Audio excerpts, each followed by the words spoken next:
ئامېرىكىدىكى ئىجتىمائىي ئالاقە سۇپىسى فېيسبۇكنىڭ خىزمەتچىلىرى دۆلەت قوللىغان خىتاي تەشكىلاتلىرى تەرىپىدىن بۇ مۇنبەردە ئېلان قىلىنغان ئۇيغۇرلار ۋە شەرقىي تۈركىستاندىكى باشقا مۇسۇلمانلارنىڭ باياشاتلىقىنى كۆرسىتىدىغان ئېلانلاردىن بىزار بولغان.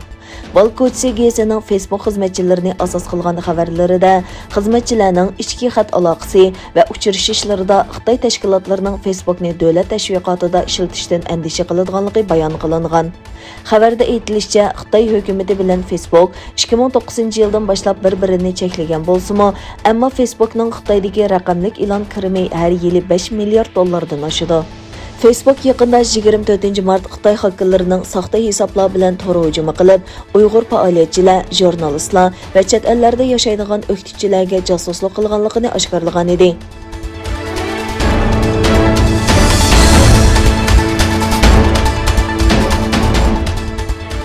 Türkiye püqrası bolğan Uyğur savdogar Mehmet Ali Qashqarlining 17 mart Feyzavotdagi Qalğaçbining turmasida maxfiy sotlanganligi va 15 yillik qamoq jazosiga hukm qilinganligi o'tirg'a chiqdi.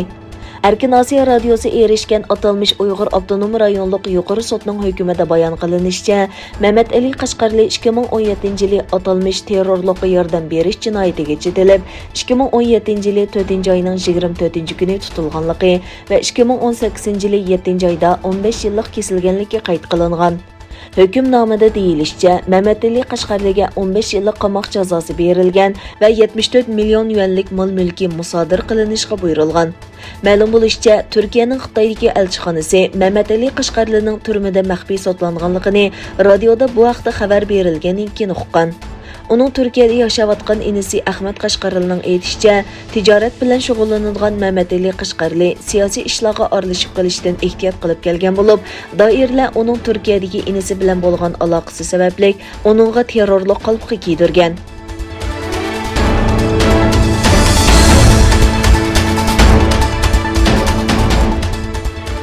Hindistan Xitayni Himalaya tog'idagi chegara mojarosi yuz bergan Ladaxt rayonining sharqidan ئەسكەر چېكىندۈرۈشنى تېزلىتىشكە چاقىردى. Hindistan Tashqi ishlar ministrligining bayonotchisi Arindambaqchi bayonotida mundaq dedi. Hindistan Xitoy tarafning rayondagi ئەسكەر چېكىندۈرۈشنى balduroq tamomlashini umid qiladi. Baxchi buning rayonda tinchlik va xotirjamlik o'rnatish va ikki taraflik munosabatni ilgari surishga foydali ekanligini bayon qildi. Birinci ayda ikki davlatning harbiy vakillar o'miki o'tirsidagi 9-qatimliq suhbatda chegaradan ئەسكەر chekindirish, vaziyatni kontrol qilish va Ladaxt rayonining sharqidagi rayonni muqimlashtirish uchun unumli tirishchanlik ko'rsatish qaror qilingan.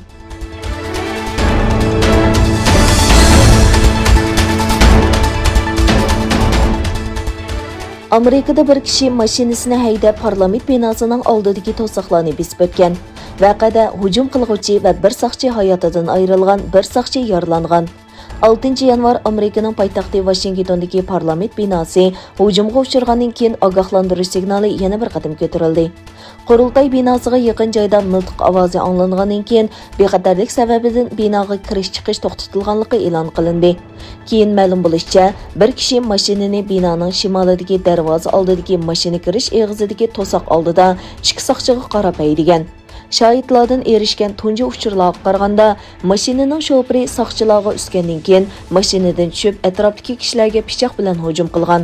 Soqchilar hujum qilguvchiga qaratib o'q chiqargan. Hujum qilguvchini bo'ysundirish jarayonida hujumchi va ikki soqchi yaralangan.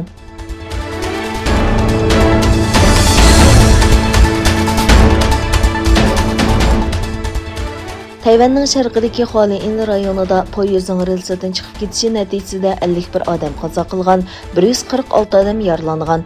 Tayvan markaziy axborot agentligining xabariga qaraganda, taxminan 488 yo'lovchi o'ltirgan 8 vagonliq poyezd Xolin rayonidagi Chenshui tunneliga kirmoqchi bo'lganda, relsga yaqin atrofda to'xtatib qo'yilgan va noma'lum sabablar bilan rels ustiga seyrilib tushgan kranga so'qilgan.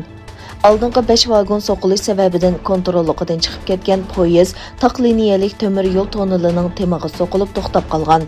Poyezdning 4 va 5 vagonlari og'ir ziyonga uchirgan bo'lib, o't o'chiruvchilar va izlash qutqizish guruhlari naq maydonga avatilgan. Shu yer vaqti 2 aprel 9:30da yuz bergan hodisada 51 kishining qazo qilganligi, 146 kishining yaralanganligi aniqlandi. Kran şoförünün qo'l tormozi tortmaganligidan gumon qilinganligini e'lon qilgan doiralar bu hodisaning yaqinqi 70 yildan buyon Tayvanda yuz bergan eng og'ir poyezd voqeasi ekanligini bayon qilgan.